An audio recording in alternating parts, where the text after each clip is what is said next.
If your child is struggling in learning how to read, or you're just not sure where to start, this video is for you.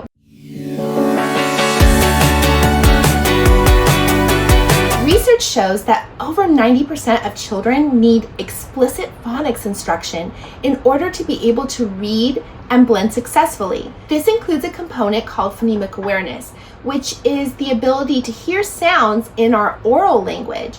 That's important because it takes those phonics, those sounds, and it bridges over to blending fluently. So as an example, if I've been focusing on phonics instruction and being very systematic about it, and I've come to the point with my child that they have learned the SH digraph, all right, and they know that that says shh, then giving them a structure like this, sh, up, shop, blend it, shop. And that is a great way to help your child bridge from individual phonics to fluid blending. Now remember, phonics is teaching your child the individual sounds. This is sh, this is ah, and this is.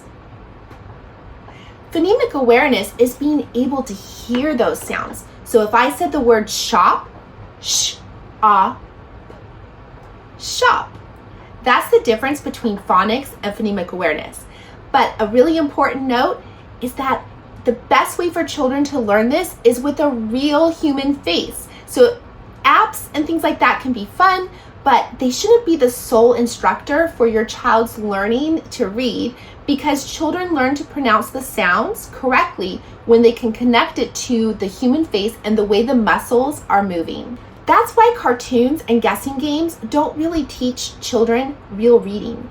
They need real faces, real people, and real expression. I'm Dr. Deanna, and I teach with proven strategies, a real person, a real face, and I walk alongside parents and give them strategies to take home right away to their children for reading success with joy. Let's make reading fun and effective together.